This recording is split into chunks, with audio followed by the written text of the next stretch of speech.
Ok, tengan ustedes muy buenas noches. Les saluda Miguel Ángel Falla Rosado.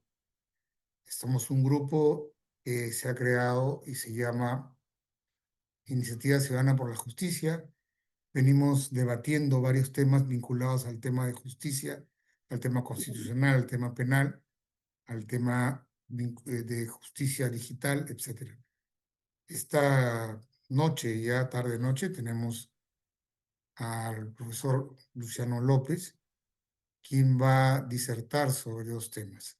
El tema del retorno de la inmunidad parlamentaria y el tema de el caso Patricia Benavides, caso de mucho conocimiento por la opinión pública.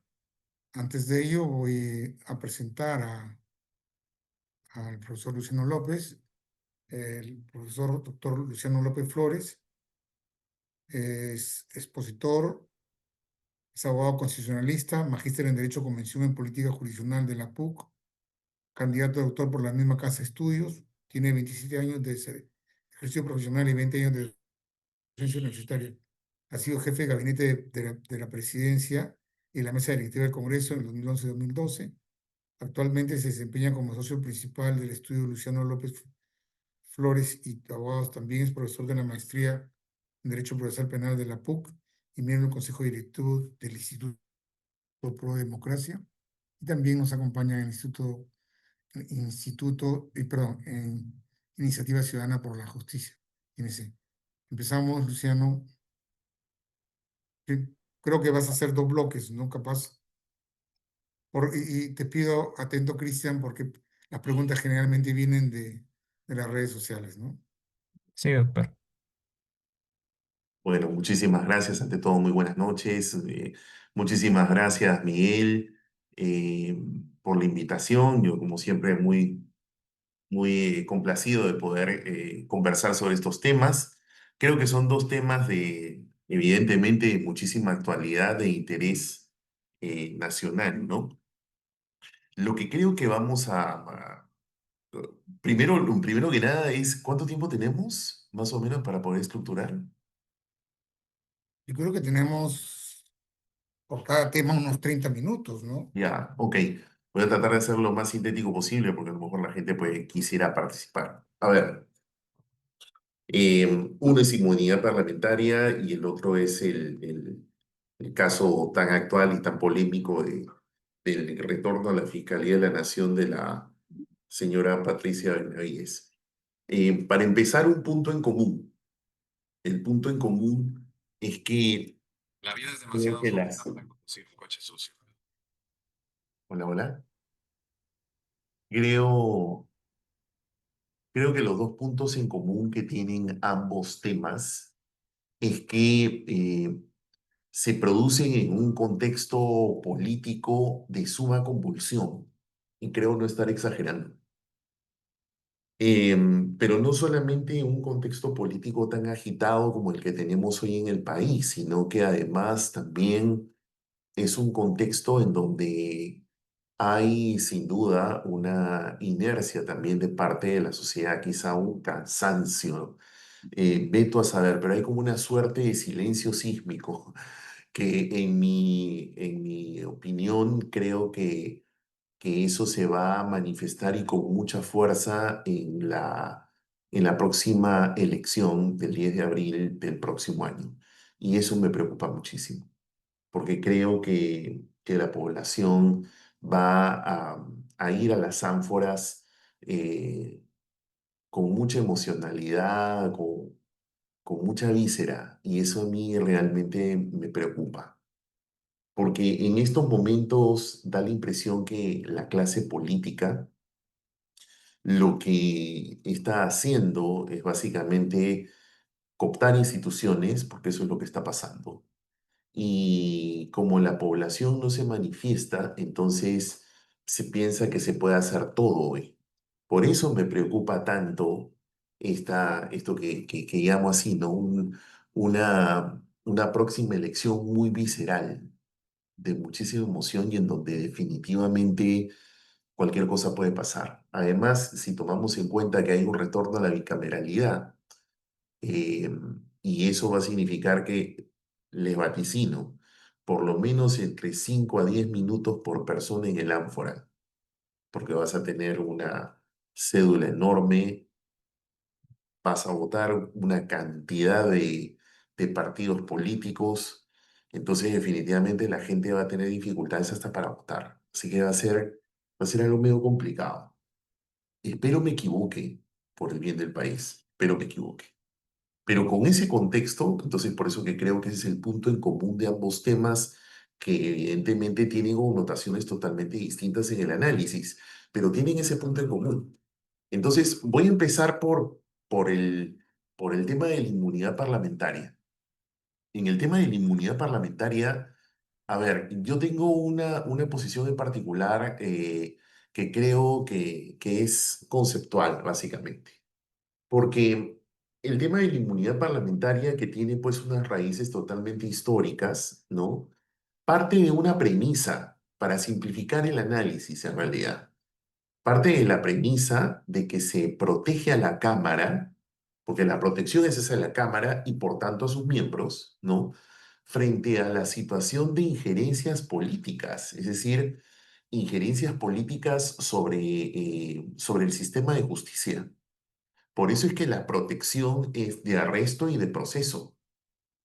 Pero vamos, digámoslo claramente en el análisis. El foco entonces se parte de la premisa, la razón de ser de la protección es que entonces, valga la redundancia, se le protege al miembro de la Cámara, ¿no? De la Cámara Política, de la Cámara de Representantes, frente a la eventualidad de que pueda sufrir una persecución política a través de la instrumentalización de las vías judiciales.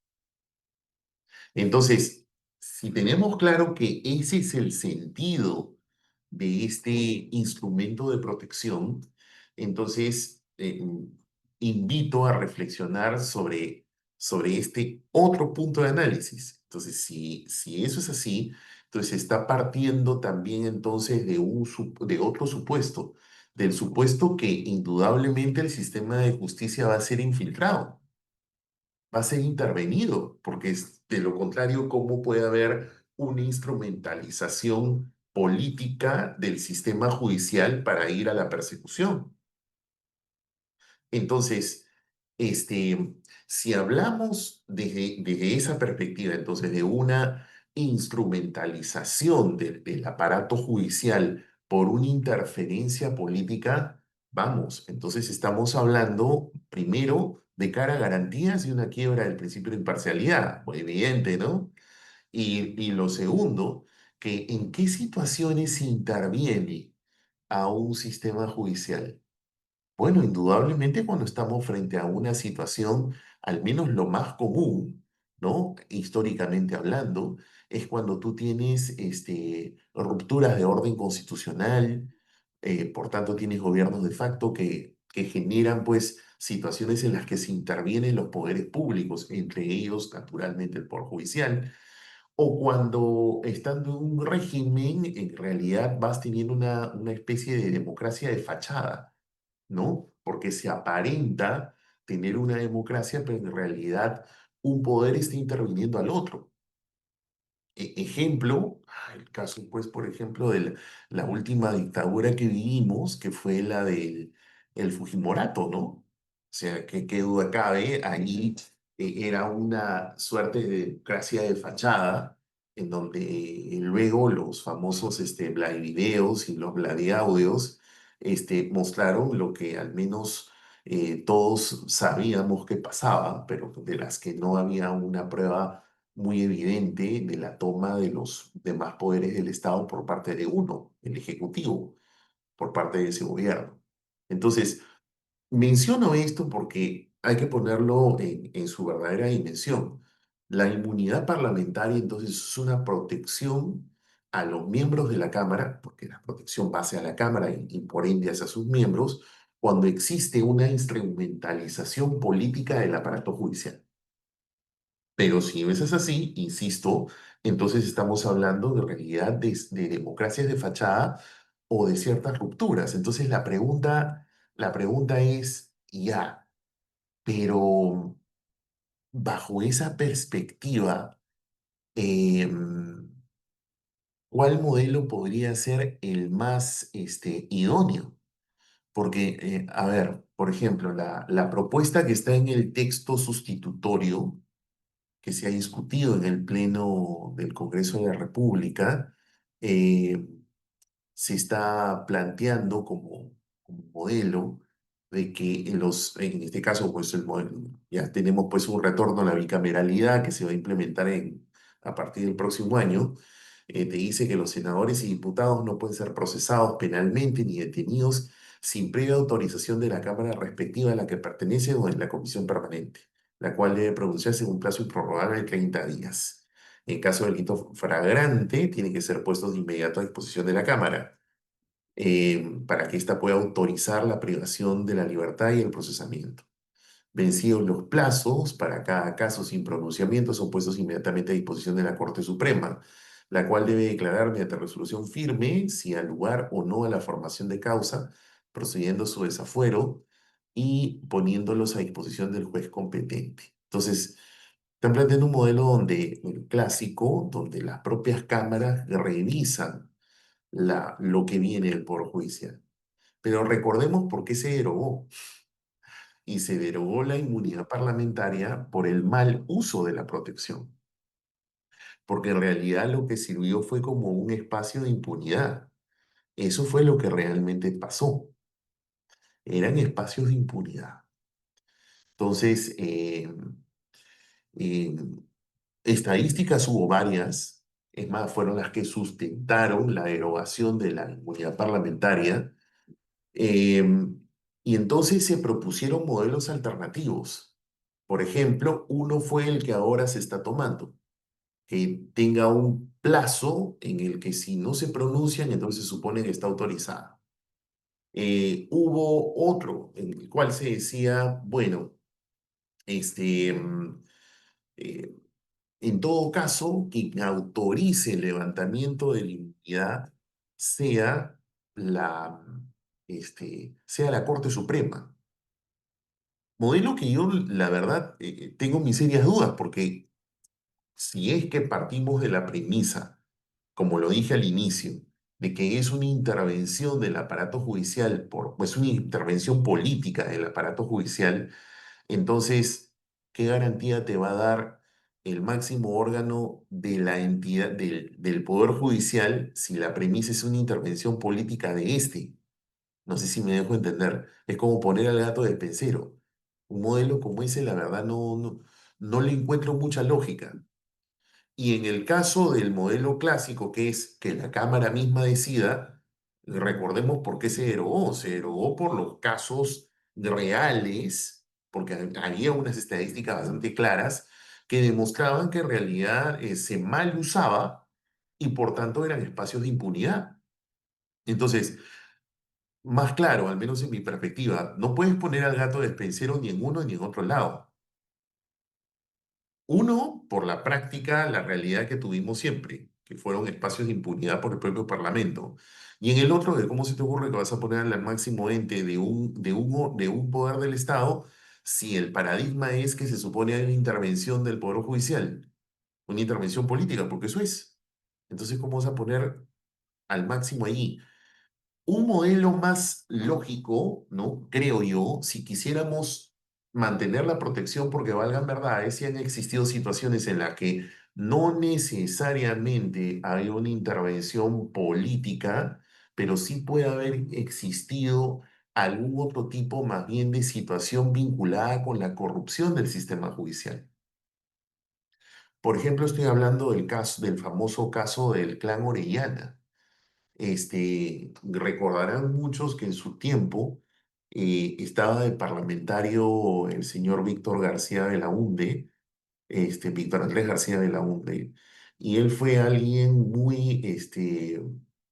que recibió mucho las denuncias contra el clan Orellana en su momento, cuando el clan Orellana no había caído, sino estaba en plena operatividad y auge.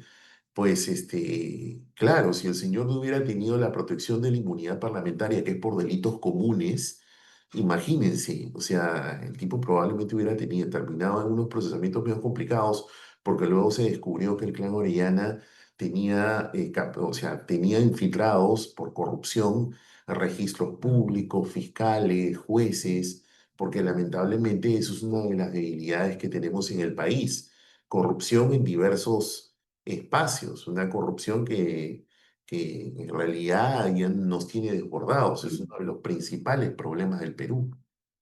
Entonces, como sí es verdad que no necesariamente puede ser fruto de una intervención política, en todo caso, si puede haber una protección, al menos en su momento cuando se discutía sobre la derogación o la modificación de la inmunidad parlamentaria, yo recuerdo que en algunos medios yo planteé un modelo como este. Yo le decía, ok, si tú no puedes si no puedes poner al gato despensero en cualquiera de los dos poderes, el supuestamente intervenido o el que tiene que calificar la protección, que es la propia Cámara, entonces pongamos un tercero respecto de los dos. Porque hablar de una intervención política del sistema judicial es en realidad jurídicamente eh, que eso impacta en la garantía de la imparcialidad judicial. Por tanto, lo podemos enfocar como un control constitucional, un control de verificación de debido proceso. Entonces, bajo esa perspectiva, lo que yo planteaba es crear un procedimiento para que el pedido del órgano judicial del levantamiento de la inmunidad no se plantee ante el Parlamento, sino se plantee ante el Tribunal Constitucional en un procedimiento muy sumario. Lo que eso significaría entonces que tendría que presentarse el pedido, el tribunal tendría que requerir al parlamentario y el parlamentario tendría que él presentar las pruebas o indicios razonables de persecución política y el tribunal decidía y por tanto autorizaba. Pero para que eso ocurra, yo planteaba en su momento, pues decía, esto viene con una reforma más integral. Yo decía, bueno, ok, pero eso significaba que tienes que hacer de todas maneras una reforma en el Tribunal Constitucional que no se ha hecho. Porque recordemos, el modelo de tribunal constitucional que tenemos en el Perú es un modelo de la Constitución del 93 que todos sabemos que formaba parte de un plan del Fujimorato que realmente aquí tienen que asumir las fuerzas políticas después de la caída del Fujimorato, que nadie quiso hacer la reforma constitucional y se acomodaron al modelo. Hay que decir las cosas como por su nombre. Porque recordemos cómo fue el Tribunal de Garantías Constitucionales, al menos en modelo, porque tampoco es que funcionó de las mil maravillas, pero al menos el modelo que se trajo era un modelo en el que tenías 9 jueces, pero la distribución era de un tercio, un tercio, un tercio. Es decir, un tercio el ejecutivo, un tercio el legislativo, un tercio el judicial. ¿Puede ser el mejor modelo? Mira, no lo sé. Yo planteo en realidad que debes distribuir y distinguir el proceso de selección del de elección. El de selección tiene que ser un concurso público administrado por un ente distinto a cualquier poder político, porque es estrictamente profesional. Y los que ganen el concurso deben pasar a una elección política distribuida, que de esas ternas de los que ganen el concurso público elija un tercio el ejecutivo, un tercio el legislativo y el otro habría que ver si puede ser el judicial o ver qué modelo manejar, pero no puede seguir estando todos los bolos en manos del legislativo, que además administra el proceso de selección y de elección a la vez. Los resultados ahí los tenemos. No ha habido, la verdad, elecciones pacíficas del Tribunal Constitucional. Creo que salvo una, la del retorno a la democracia en el año 2001. Hemos tenido hasta anulaciones de elecciones de magistrados.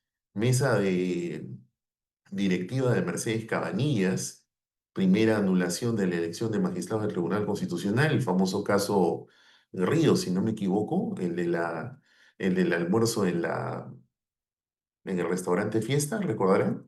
Primera anulación. Segunda anulación, el famoso caso del audio de la repartija, mesa de Víctor Isla, gobierno de Ollanta Humala. El tercero, que fue el famoso 30 de septiembre con la disolución parlamentaria, el caso de Ortiz de Ceballos. Y ahora tenemos este tribunal actual. Y este Parlamento quiere aumentar las 2 sillas del tribunal a 9, porque en realidad tenemos un número de 7 que es el Senado que el país no tiene. Vamos a tener un tribunal de 7 miembros. De donde proviene el modelo que es Alemania, si no me equivoco, creo que es 16. España creo que son 12, ¿no? De Horst creo que es 16. 12. 12, ya. España yo sabía que era 12. Aquí en América Latina el número estándar ha sido 9. Nosotros teníamos 9. El Tribunal de Garantías Constitucionales era 9, con una distribución de 3, 3, 3 y con una renovación por tercios. Este, Acá tenemos todo concentrado en el Parlamento, lo cual es un error. ¿Y por qué hablo del tribunal? Porque claro, en mi modelo, en el modelo que planteo, que sea el tribunal el que lo resuelva con una reforma constitucional para crear un procedimiento muy sumario, claro, necesitas previamente tener una reforma del Tribunal Constitucional, porque si va a seguir siendo como es hasta hoy, que lo elija el Parlamento y que el Parlamento se encargue de todo, selección y elección, entonces, bueno, pues no sé qué garantía puedas tener, al menos los resultados los tenemos ahí a la vista.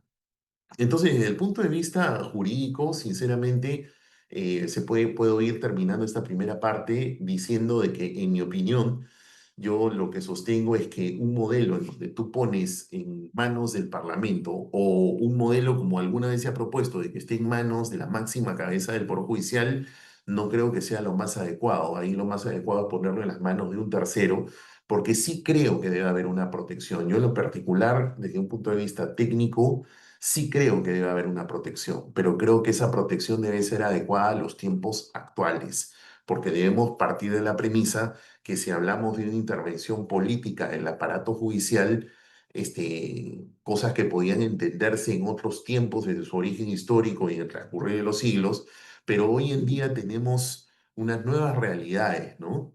Democracias de fachada, situaciones como las que vivimos aquí en el Perú, sin ir muy lejos, indudablemente.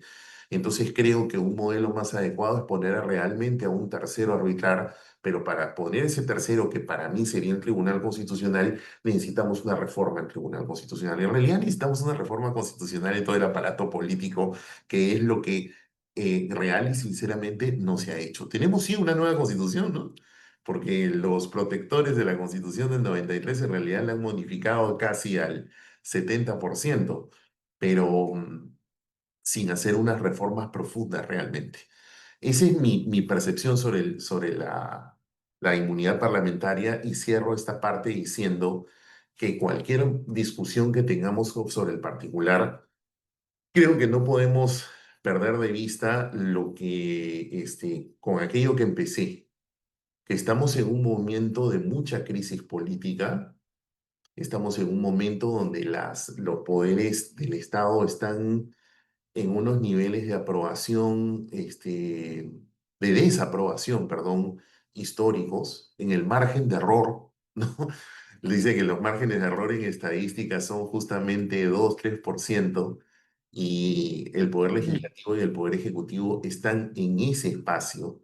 Entonces, me parece que adolecen de legitimidad como para llevar a cabo reformas constitucionales tan importantes como estas.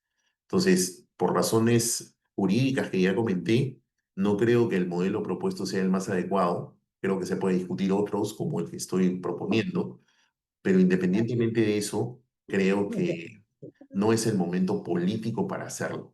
Creo que más bien necesitamos articular desde la sociedad civil la necesidad de un acercamiento de los profesionales, que pensamos unos y otros distintos, pero tenemos que tratar de acercarnos, porque si seguimos así divididos, este, mm, definitivamente el perjudicado es el país con todo lo que ya está pasando. Y eso me conecta con el segundo tema, que es el tema de Patricia Benavides. El análisis jurídico como corresponde, en principio. A ver, hay varias cosas allí, ¿no? Creo que habría que diferenciar varios puntos de análisis. Creo que el primer punto de análisis tiene que ver con una de las cosas que se ha venido discutiendo mucho en los últimos días, desde que se conoció la resolución de la Junta Nacional de Justicia el viernes en la noche, el pasado viernes en la noche. La primera cuestión es, ¿Patricia Benavides puede regresar a ser fiscal de la Nación? Porque eso es lo que dice la resolución de la Junta Nacional de Justicia que fue dictada la noche del viernes. Diversos colegas han venido señalando de que por el efecto retroactivo de la nulidad de oficio, porque todo esto se ha suscitado, como se conoce, por una nulidad de oficio, se dice que por el efecto retroactivo de la nulidad de oficio, la señora Benavides sí puede regresar a ser fiscal de la Nación, y lo que ha hecho la Junta Nacional de Justicia está correcto. Mi objeción a dicha tesis tiene que ver con lo siguiente.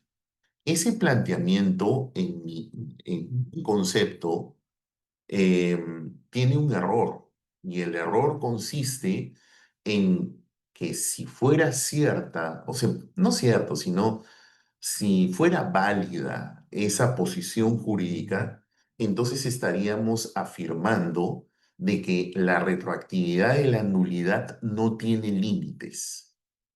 Repito, que la retroactividad de la nulidad no tiene un límite, que cada vez que se declara una nulidad, entonces el acto se tiene que retrotraer indisolublemente.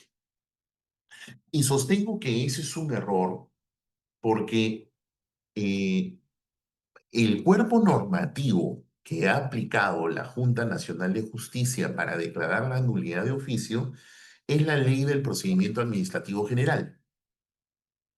Y la Ley del Procedimiento Administrativo General, repito, cuerpo normativo que ha aplicado la Junta Nacional de Justicia para llegar a la conclusión que llegó.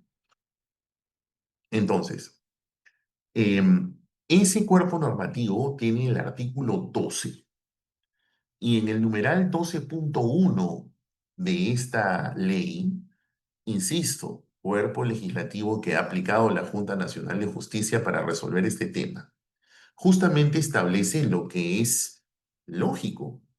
Los efectos retroactivos de una nulidad no son ilimitados, tienen límites.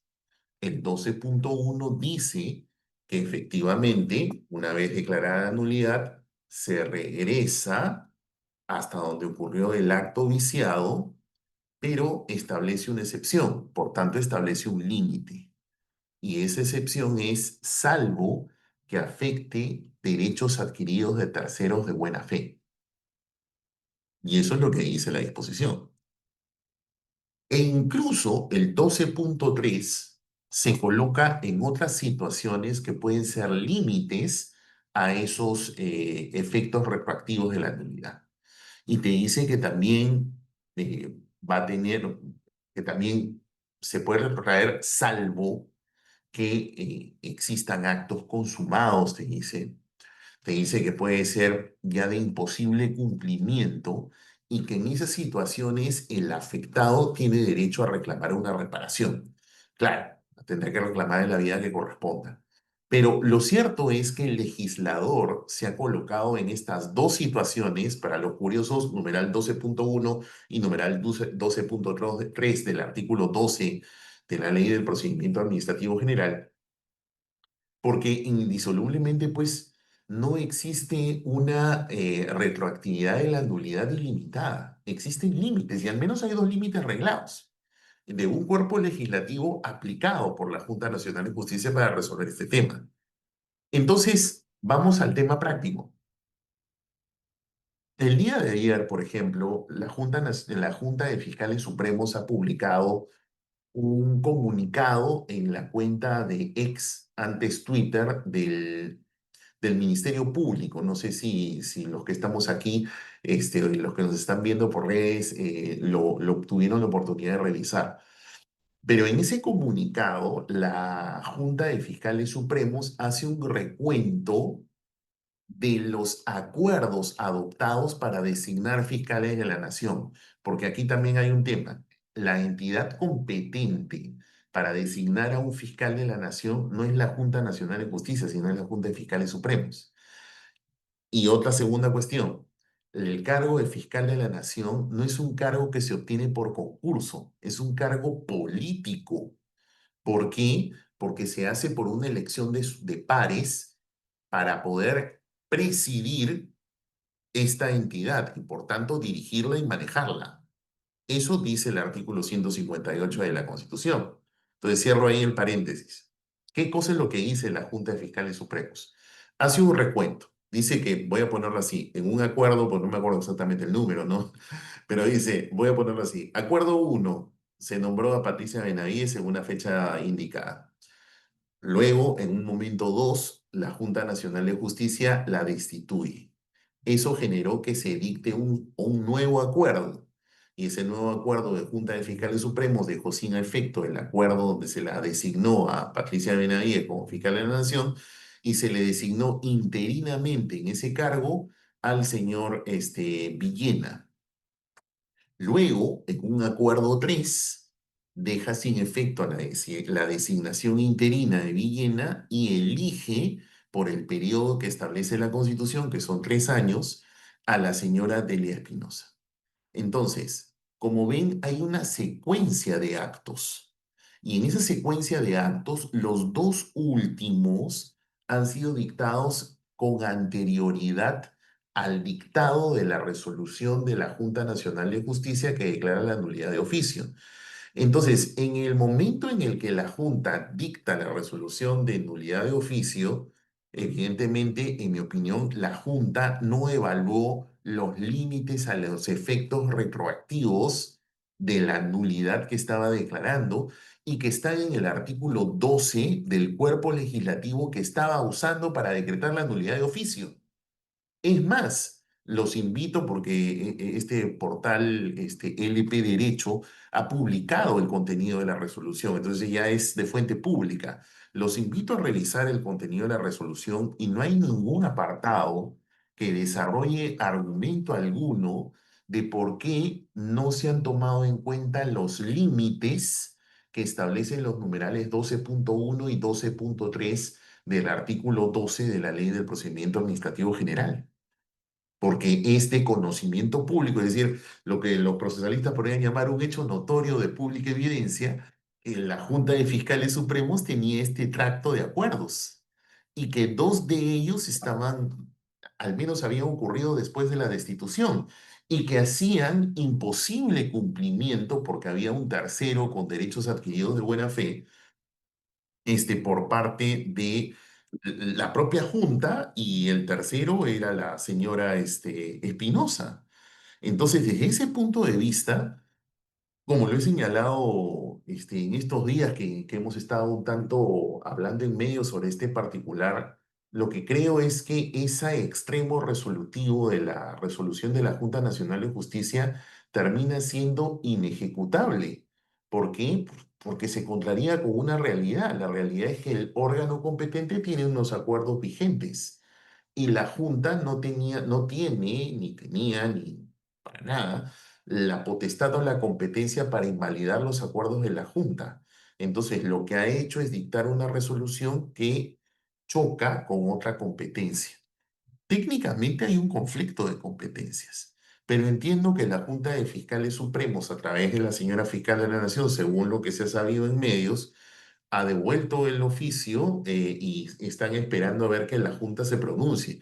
Y la Junta va a tener que pronunciarse sobre ese particular.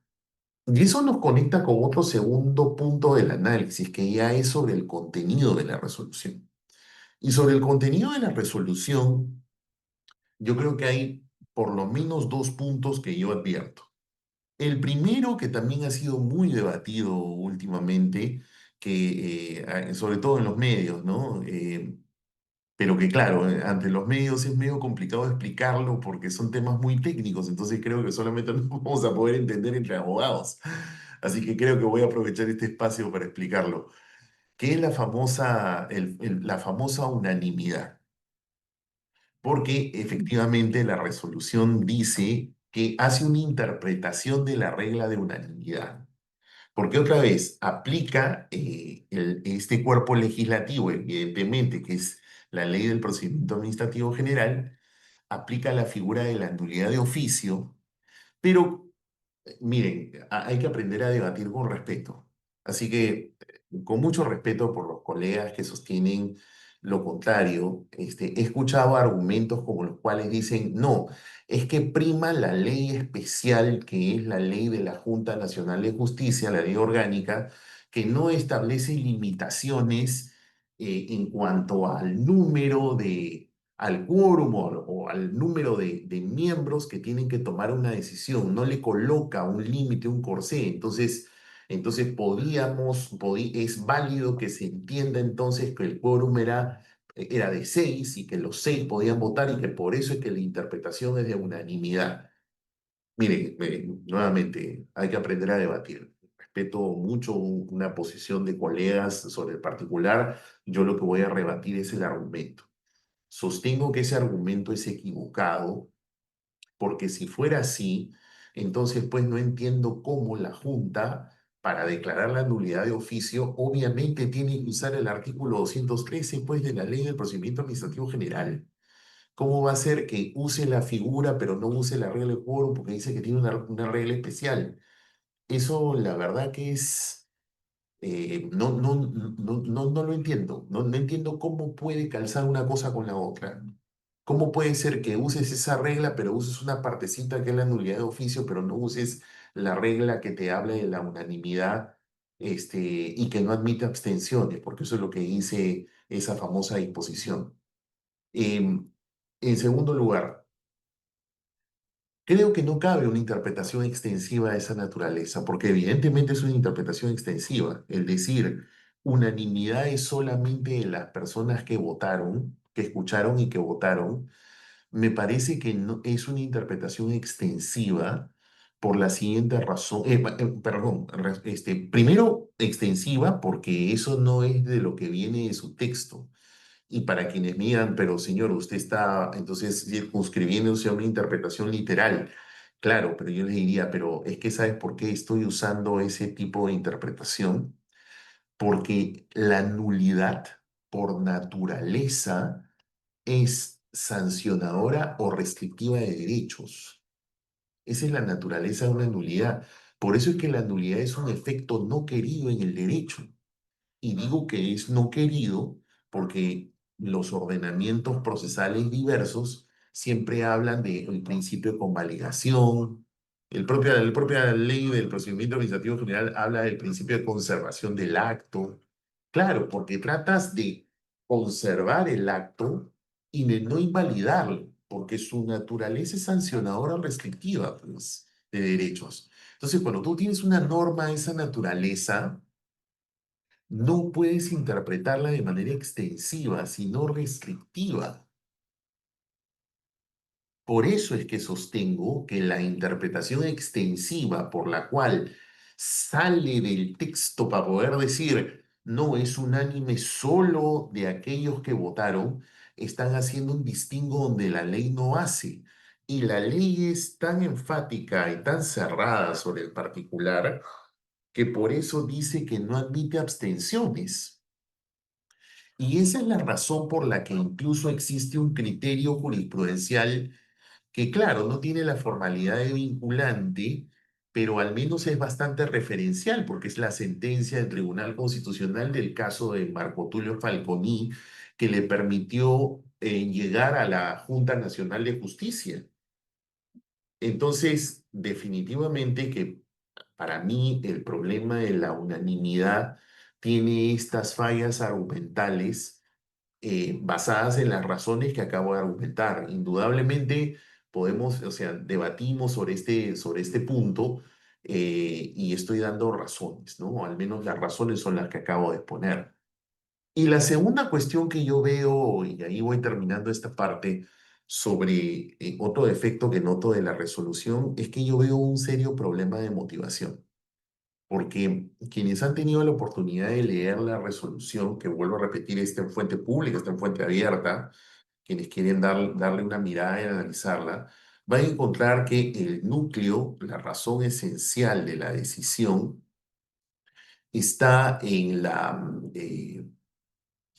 esta cuestión de que se señala dentro de la resolución que el problema de constitucionalidad por quiebra de garantías constitucionales está en el informe emitido por la miembro instructora, la señora Tello. Es decir, cuando ella tiene que hacer el informe de instrucción, eh, la resolución recurre a una serie de insumos para señalar que ella lo hace de una manera irregular, porque crea la imparcialidad, porque lo hace con una extrema celeridad y una serie de cuestionamientos más. Por razones prácticas y de tiempo no voy a ingresar tanto al detalle de las infracciones. Y eso no significa que las denoste o que no puedan ser importantes. Lo que sucede es que las dejo un momento de lado para hacer notar un tema. El informe del miembro instructor, por eso se llama informe, es una posición no vinculante para el resto de miembros. Por eso es un informe, pues. Es como si fuera una ponencia. La ponencia dentro de un colegiado no es vinculante para los demás. Por eso es que todos los demás pueden votar diferente, ¿no es cierto? Ya, ok. Entonces, es el informe del miembro instructor. Vamos a asumir por un momento entonces que los cargos que hay sobre las irregularidades del informe, entonces, vuelvo a repetir, no estoy dejándolos de lado ni tampoco les estoy restando importancia. Vamos a decir que podrían tener cierta validez. Hay cosas que me hacen ruido igual sobre esas, pero voy a asumirlo por un momento para que se pueda entender hacia dónde voy. La pregunta es, ¿cómo así la invalidez de este informe contamina la decisión autónoma de los demás miembros del colegiado? ¿Cómo así? ¿Por qué la invalidez del informe de la ponencia contamina la decisión y la deliberación de cada uno de los otros 6 miembros del colegiado de la Junta Nacional de Justicia cuando se tomó la decisión de la destitución? ¿Cómo así la invalidez del informe del miembro instructor contamina también la decisión de los que, de los que resolvieron la reconsideración? Porque contra la resolución de destitución hubo una reconsideración. ¿Cómo así entonces contamina A y contamina B? ¿Cómo?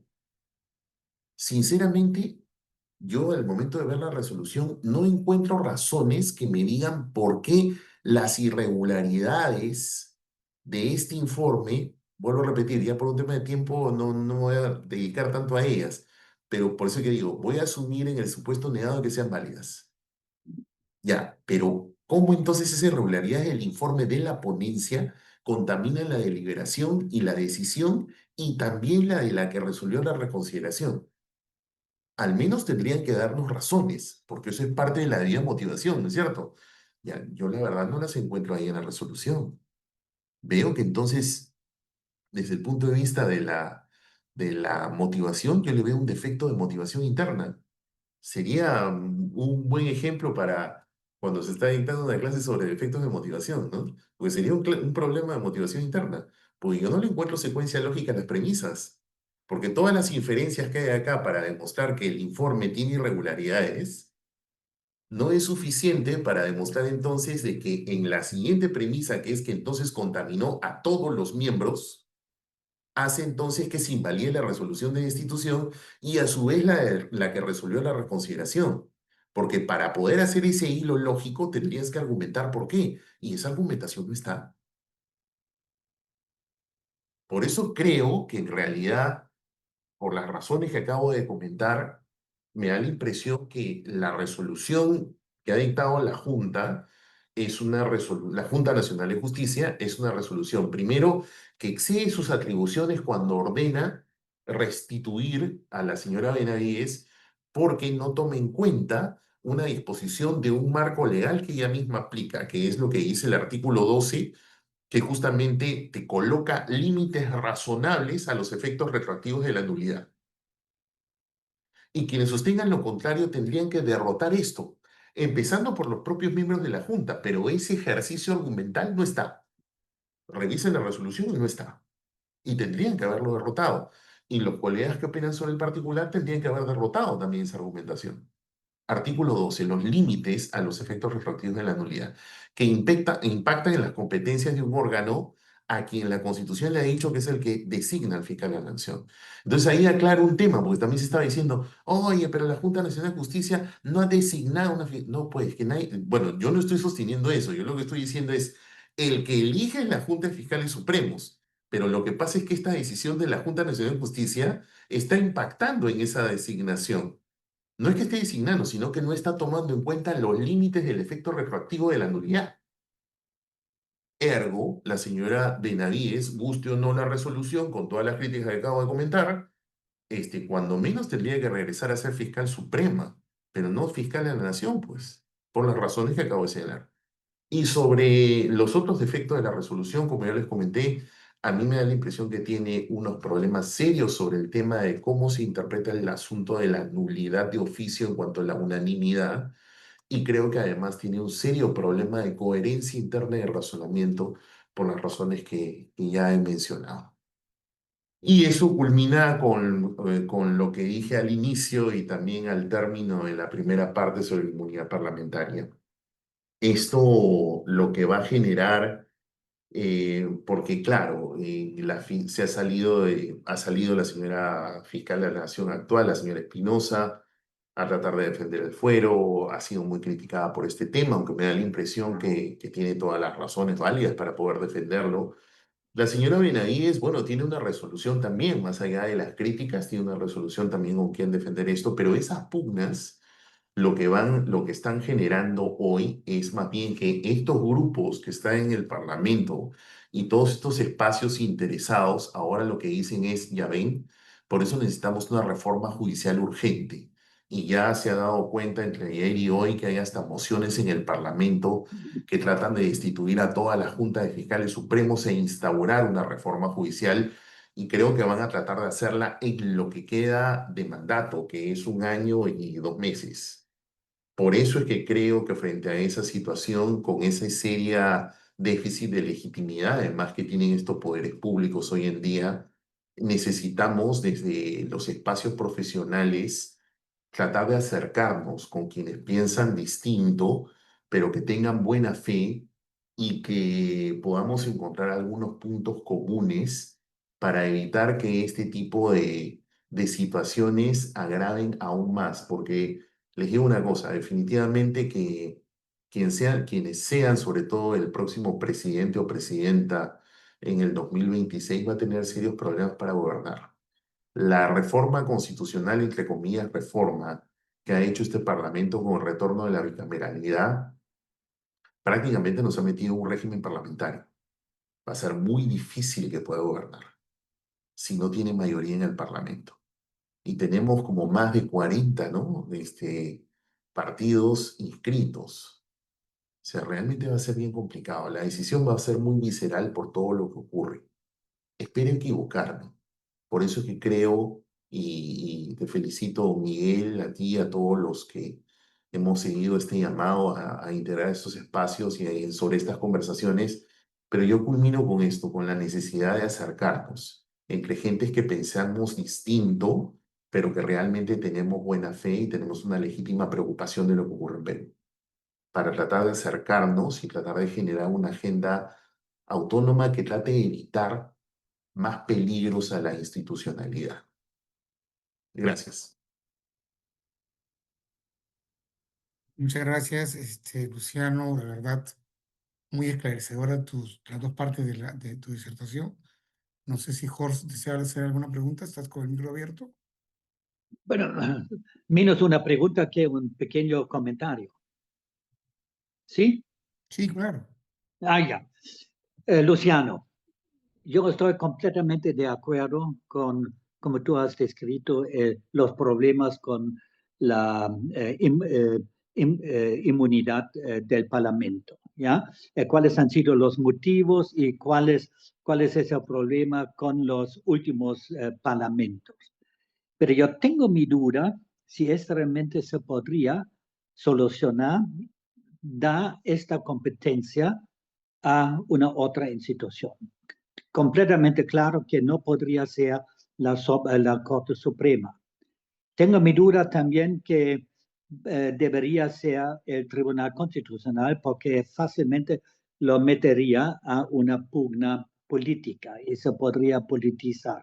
Yo creo no se debería dejar salir de la responsabilidad del Parlamento, pero hay que poner mucho más precisos cuáles son los criterios, no para dar el permiso para la persecución penal, sino cuáles son las condiciones para negarlas, solamente si hay suficientes indicios para una persecución política. Y nosotros también en Alemania ¿ya? Tenemos siempre casos en cual el Parlamento tiene que levantar la inmunidad de congresistas y si son delitos comunes y corrientes, se realiza automáticamente. Es sin discusión, automáticamente si viene algo, lo que es lo que se refiere a un delito común y corriente, entonces se levanta la inmunidad. Lo que es Delia y Patricia, bueno, esta pelea entre las mujeres. Lo que más independientemente decía quién tiene la razón. Me parece realmente muy triste cómo se lleva a cabo esta pelea entre ambas mujeres. En el fondo, ambas a mí me han dejado entender que en el fondo realmente no tienen mucha confianza en una solución realmente acorde de la ley. Así, Patricia Benavides entra con seguridad. Yo tengo entendido, así me informó Miguel, han sido policías del Ministerio del Interior a la Fiscalía. Si una exfiscal de la Nación en su propia Fiscalía realmente correría peligro de algo y por esa razón necesita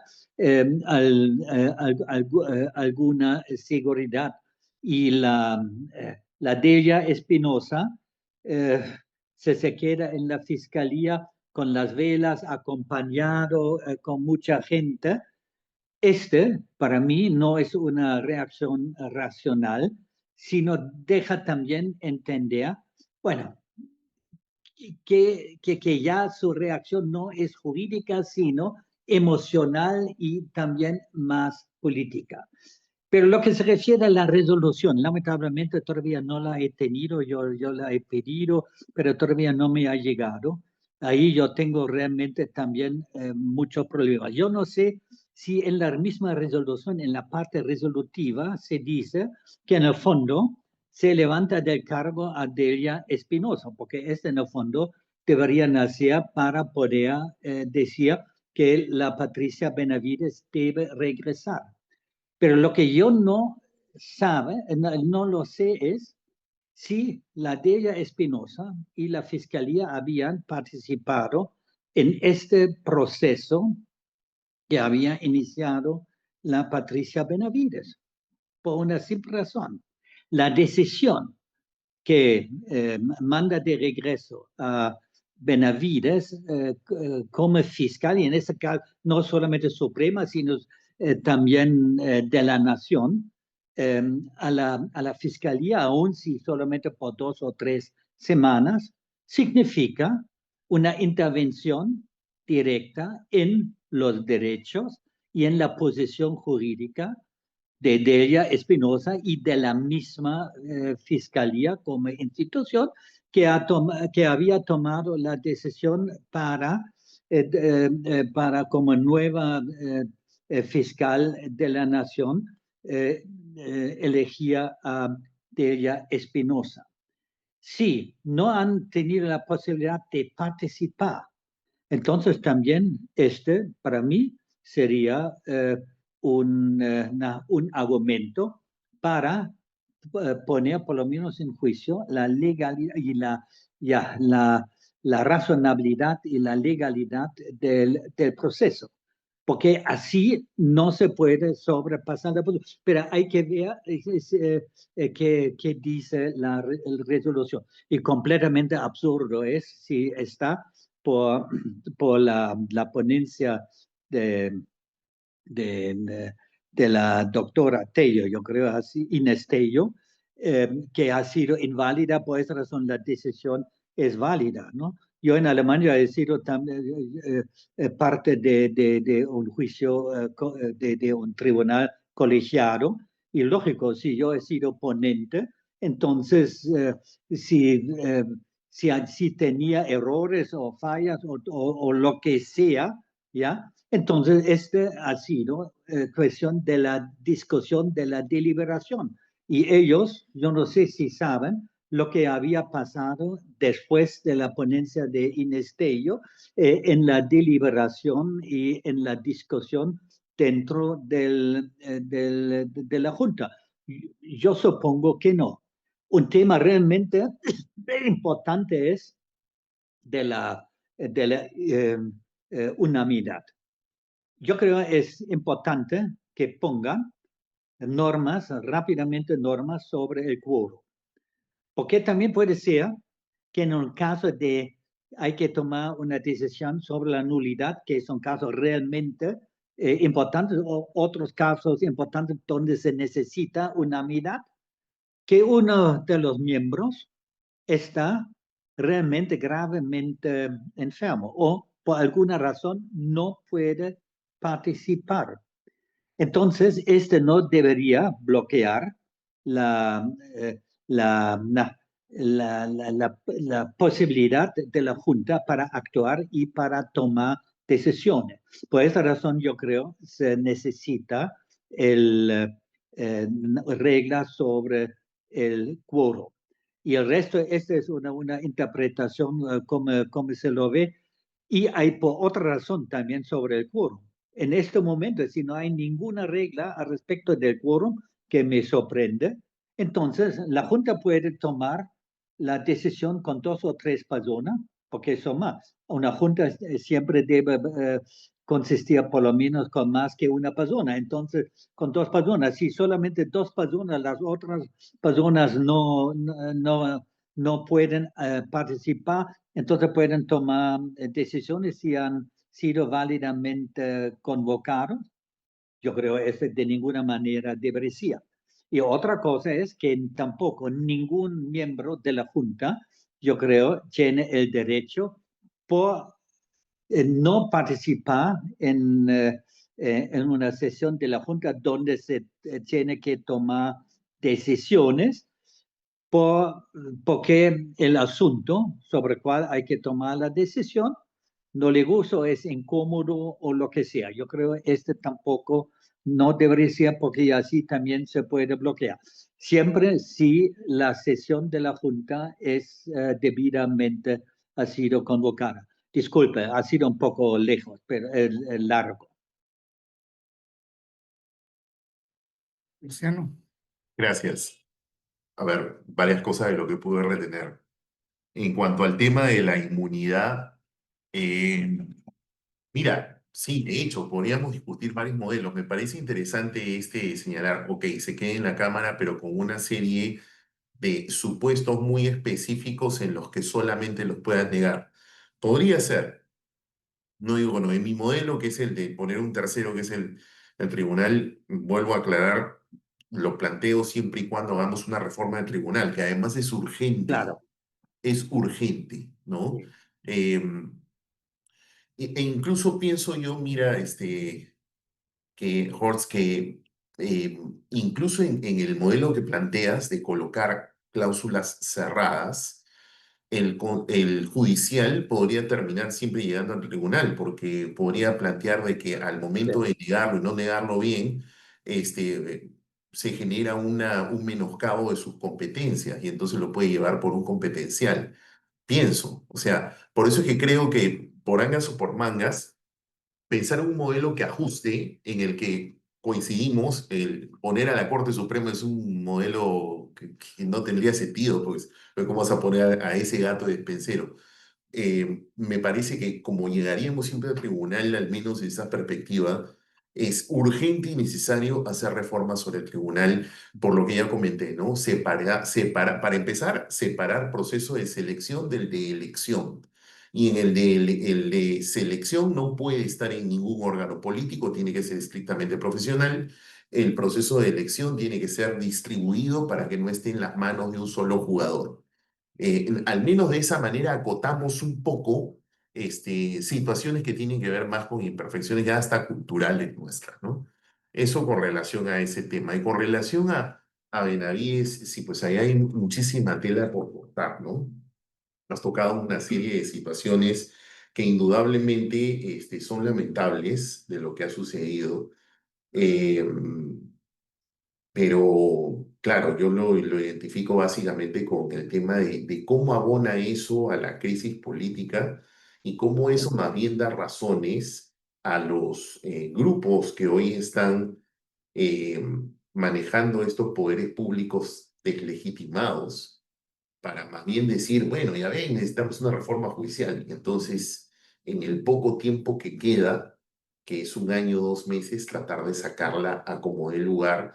Y eso va a traer un problema de una mayor fragilidad institucional. Y lo que es peor es que el próximo gobierno que venga va a encontrar unas situaciones muy complejas para poder gobernar. Entonces, ese es básicamente mi comentario.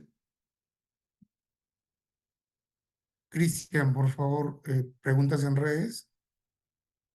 Sí, doctor. Hay 3 preguntas. ¿Los leo? Sí, una por una, por favor. Ok.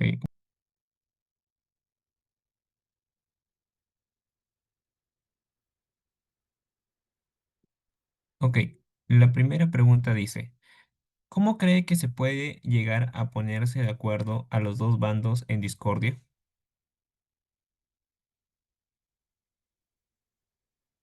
Ha apagado tu... Qué buena pregunta, Diego. Bueno, yo creo que, a ver, eh, creo que definitivamente hay que tratar de hacer un acercamiento en el tú a tú, ¿no? eh, Más personales, tratar de hacer un trabajo quizá de hormiga, pero creo que es necesario del espacio de la sociedad civil, pero sobre todo profesional. Yo creo que, por ejemplo, mira, he tenido oportunidad por mi participación en Pro Democracia de conocer, por ejemplo, a la gente de Capitalismo Consciente, que está integrada por profesionales de altísimo nivel de una perspectiva de derecho. Bueno, yo no soy de izquierda, pero me parece que bien importante como para abrir espacios a esos sectores en los que se comiencen a dejar de lado los adjetivos de caviar, caviar, caviar y rojo y no sé qué, y tratar de generar espacios de conversación. Yo creo que se puede lograr, ¿ah? Yo en lo personal, por ejemplo, mis amigos, los señores Ernesto Álvarez, Carlos Mesías, son personas con quienes se puede conversar. Pensamos, bueno, yo en particular pienso muy distinto a ellos, pero son personas con las que se puede conversar y es urgente hacerlo, ¿ah? Hace unos días yo estuve con Carlos justo en Canal N, en el programa Omar Mariluz, y obviamente pensamos distinto sobre este tema de Patricia Benavides, pero nuestra conversación en vivo fue de lo más alturada, como corresponde. Es que es lo que tenemos que hacer. ¿Qué es el problema? No estamos dialogando con altura ni con cultura.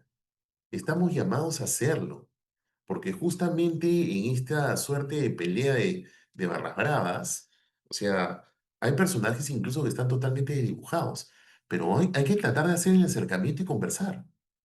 Hay que tratar de hacerlo, porque de verdad les digo, o sea, la complicación que viene para el próximo gobierno es bastante. Y si van a hacer un desarreglo con lo judicial y con lo fiscal, que la reforma es interminable, ¿no? Son necesarias, pero eso de aumentar miembros en la Corte Suprema y aumentar miembros en la Fiscalía Suprema, ¿qué de técnico tiene eso? O sea, es formalizar aunque suene paradójico, la informalidad con la que ha trabajado, por ejemplo, la Corte Suprema, de ser macrocefálica, porque justamente las reformas hay que hacerlas abajo, para que las altas cortes sean reducidas como es siempre.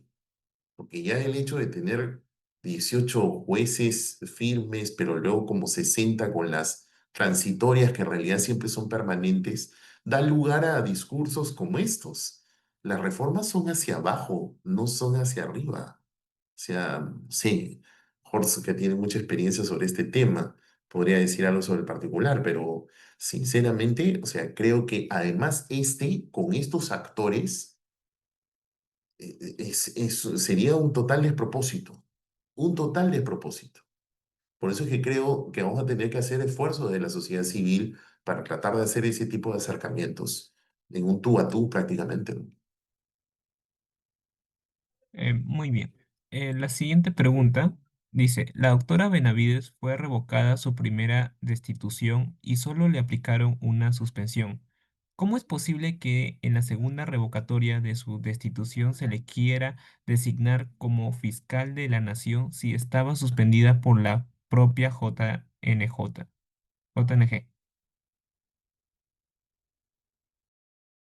Mira, esos pormenores sinceramente no los conozco. Yo he leído la resolución, porque como repito, al menos está en fuente pública, está en la página, los amigos de LP Derecho la colgaron. Así que quienes estén interesados la pueden buscar ahí en la web de LP Derecho, yo de ahí la bajé.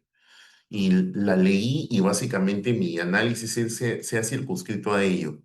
Y definitivamente claro, si a eso le sumamos, por ejemplo, lo que hemos escuchado de uno de los miembros, que es el doctor Tábara, en los últimos días, hasta tenemos ahí indicios de delito, ¿no? Definitivamente, este era un caso, además también está puesto en la resolución, en donde la propia señora Benavides ya había impugnado las decisiones con la autoridad de cosa decidida en la vía judicial a través de procesos de amparo.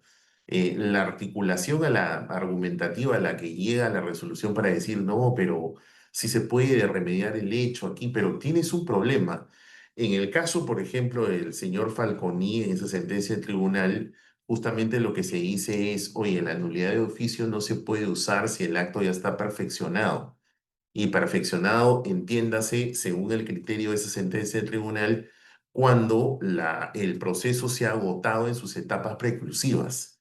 Y este era el caso, pues, porque tú tenías un procedimiento de destitución agotado, encima tenías reconsideración resuelta, tenías también un tema de una nulidad, porque se menciona en los antecedentes, no sé exactamente de qué, estoy leyendo lo que dicen los antecedentes, y también ya estaba resuelta. La señora entonces ya se había ido a la vía judicial con unos procesos de amparo.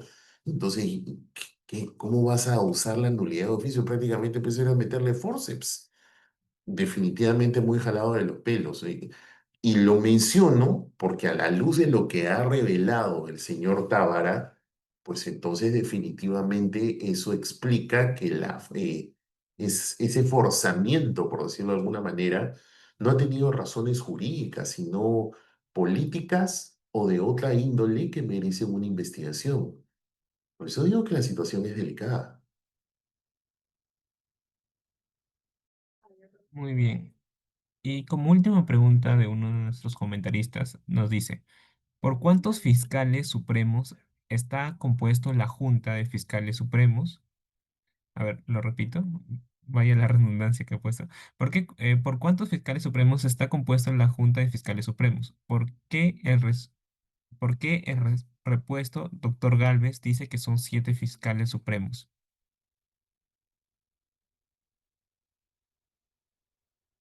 ¿Se entendió?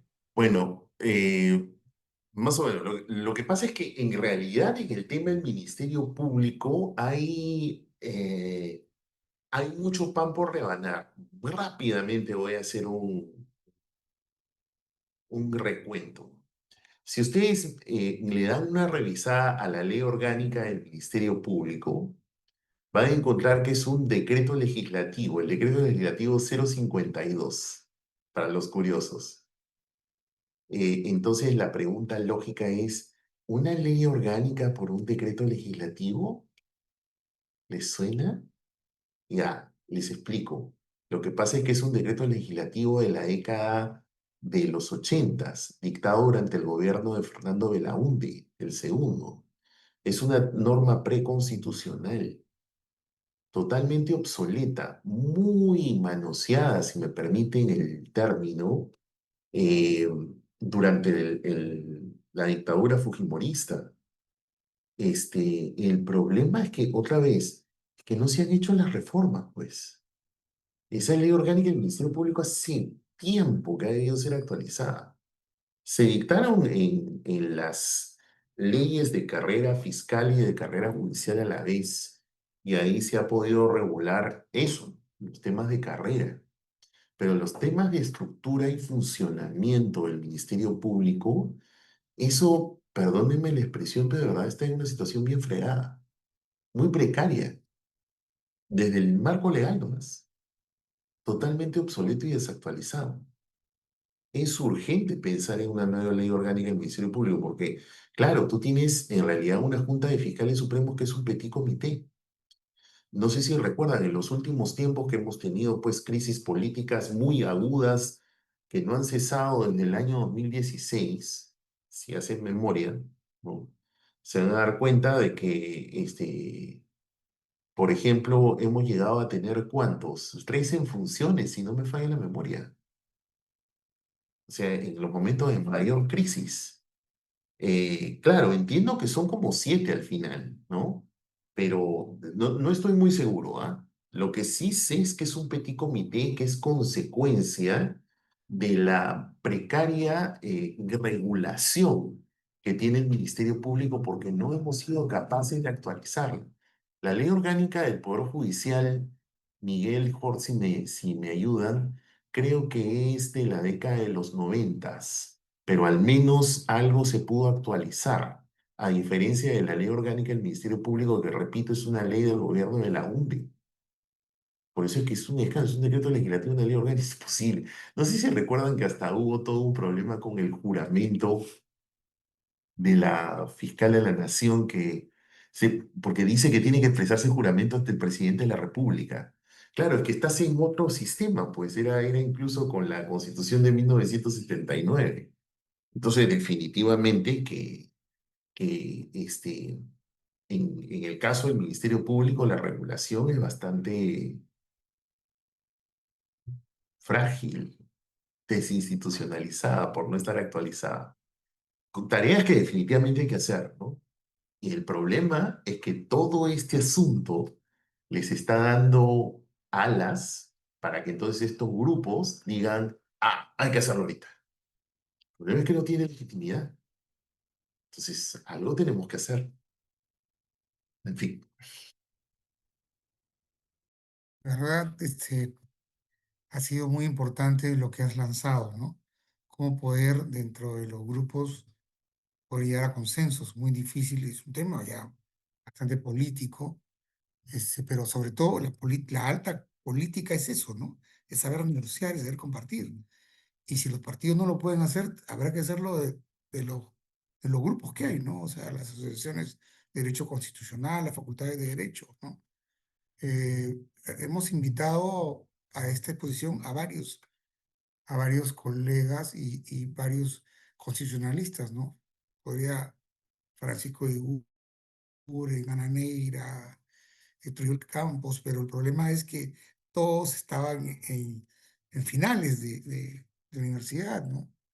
Y más, algunos tenían otros temas, pero sí creo que habrá que seguir debatiendo el tema y sentar a dos opciones, porque es la única forma de llegar a acuerdos, ¿no? Escuchar a una parte y escuchar a la otra, ¿no? Estuve tentado de invitarlo a Humberto Abanto, también soy amigo de él, pero creo que debimos haberlo conversado antes. Pero en el camino tienen que hacerse muchas cosas, de aquí hasta que venga, y el problema es que como el Congreso solamente van algunos constitucionalistas, habría que abrir también a ese nivel para que puedan invitarse a varios, y la producción científica, y escribir sobre, aunque sea artículos, es el reto, ¿no? Para que pueda recogerse. El tema es complicado y tienes razón en cuanto a las normas que rigen. La ley orgánica no es tan antigua porque fue adecuada a través de un TUA, un texto único ordenado. Yo estaba, si no me equivoco, en ese tiempo en el Poder Judicial y por eso fue adecuado, pero el Ministerio Público sí, creo que en algunos casos tuvo que adecuarse porque todavía se hablaba de agentes fiscales que nacen ya con el cambio de la nueva constitución, de la nueva, entre comillas, del 93. Bueno, primero agradecerte profundamente a Luciano, a Jorge y a todos los que nos han acompañado en redes, porque tenemos que llevar a debate todos estos temas, ¿no? Has planteado algo sumamente importante, no solamente el tema académico, sino hablando de lo que es la política de más alto nivel en poder negociar y poder negociar con grupos que puedan pensar de forma diferente, pero que tengan el nivel y la cultura para poder debatir, ¿no? Muchísimas gracias.